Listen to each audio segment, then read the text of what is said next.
I read this policy when I first created this channel almost 1 year ago. It has not changed since then, and I do not have a problem with it. Let me explain why. It's Mac tonight. Come on, make it Mac tonight.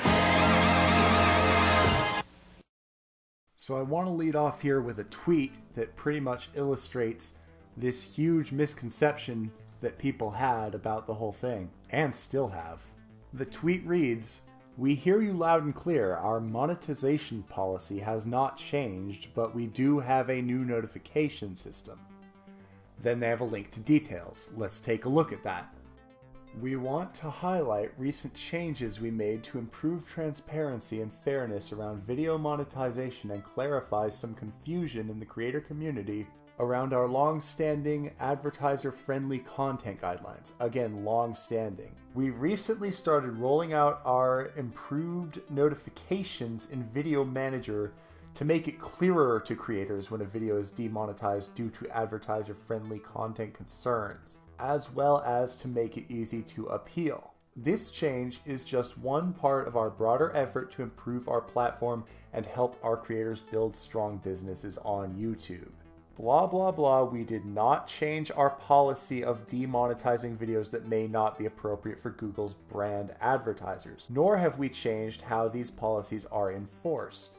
This is nothing new, you guys, and it's not a big deal either.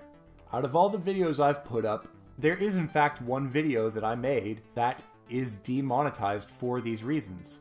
Although, conveniently enough, it was not a video that I intended to monetize in the first place, because I was in fact talking about something very controversial, and I didn't feel like it was necessarily appropriate to make money off of something so serious. So I have no problem with the monetization being disabled on that particular video. I wasn't going to use it anyway in this case. Now, if you're talking about controversial stuff all the time, you probably need to broaden your content anyway. One thing I don't like about this whole situation is that terrible YouTube channels like Grade A Under A and Leafy is Here do not seem to be affected by this so far, but hopefully they do get affected by this eventually. Nobody is entitled to monetization. Demonetization is not censorship because it is not removing your videos, it is not banning you, it is simply saying, hey, you broke some of these guidelines, we're gonna have to not let you get ads on this particular video. And I think that these guidelines are actually pretty reasonable. Let's get into that now. So how monetization works is that YouTube has advertisers pay them to show commercials and other ads on, before, during, or after videos. But if those videos could be associated with negative things, then of course they don't want the ads playing on such videos. That's why these advertiser-friendly content guidelines make so much sense. Advertiser-friendly content is content that's appropriate for all audiences. It has little to no inappropriate or mature content in the video stream, thumbnail, or metadata, such as in the video title. If the video does contain inappropriate content, the context is usually newsworthy or comedic, and the creator's intent is to inform or entertain, not to offend or shock. So let's see what's considered inappropriate for advertising. Sexually suggestive content. Of course, that can be offensive to people. It makes perfect sense not to want to advertise on such videos. Violence.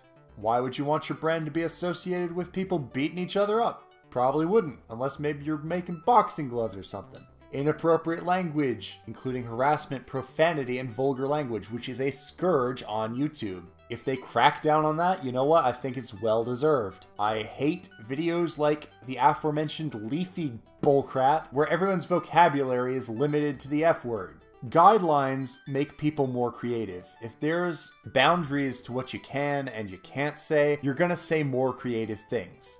And there's too much swearing on YouTube, let's be realistic. Now, most of my audience probably isn't going to care, but my audience so far has been mostly of the older demographic.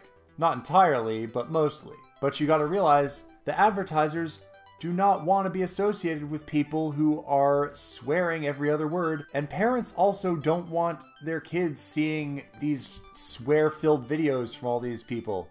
I think it's a positive thing if there are less swear-filled videos because people want to protect their monetization. Though I'm not a parent, I also am not a fan of kids that swear all the time. It's pretty freaking annoying, actually.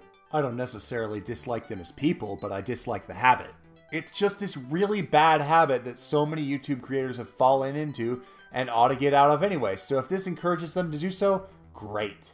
Promotion of drugs and regulated substances, including selling and use and abuse of such items. Of course, you don't want your brand associated with drug use, obviously. Unless maybe you're selling bongs or something, but those aren't going to be advertised on YouTube. Get out of town. Controversial or sensitive subjects and events, including subjects related to war, political conflicts, natural disasters, and tragedies, even if graphic imagery is not shown. This one I'm a little on the fence about, I will admit, because who's to say what's like controversial or sensitive and what isn't? But I understand the concept behind it. If you're really like saying things that could be very controversial, some advertisers might not be into that. However, I don't know how they make the call on things like that, so I don't know.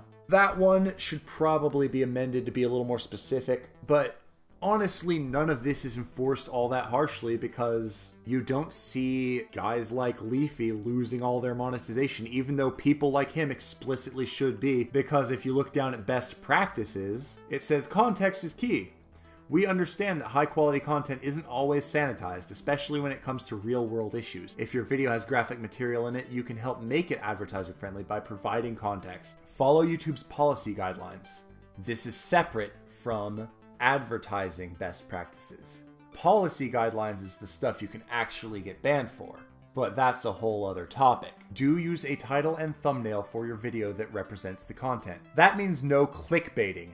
No misleading titles, no thumbnails that are just pictures of boobs. A title and thumbnail that actually represent what the video is about. Leafy breaks this with every single video he releases. Do create content that appeals to brand advertisers looking to engage with your content. This can increase the chances of finding an advertiser sponsor for your channel. Honestly, I'm not entirely sure what they mean by that. Do they mean pander to specific brand interests? Like, make videos about soap so soap companies will want to advertise on your channel? I don't know. Don't use explicit language or imagery in your title or thumbnail. Again, don't put frickin' boobs as your thumbnail. Don't embed promotions for your own sponsors in your video since this can create advertiser conflict. Oh, really? Alright, well that looks like a real complicated can of worms. So, you know, I'm not going to really talk about that one right now because that is not quick critique material. So that mostly wraps up my thoughts on this matter. Like, guidelines, they're a good thing sometimes. I want to stress again, this is separate from the actual rules of YouTube. I don't support censorship, but this isn't censorship.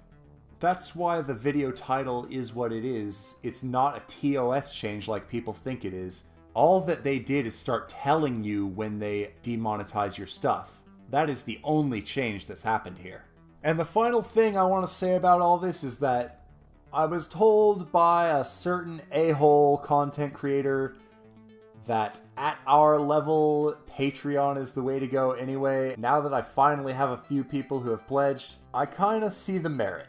I think a lot of content creators are kind of learning a lesson here that, hey, maybe I should just go open up a Patreon so I can be sure that even if I lose monetization on some stuff, it doesn't hurt as bad, you know? At first, I didn't want to have to rely on Patreon, but let's face it, YouTube ad revenue for low-view channels is negligible. So, pledge to my Patreon, guys, yeah! Hey, look at these cool people who already did! Yeah, that was a great way to end the video. Peace.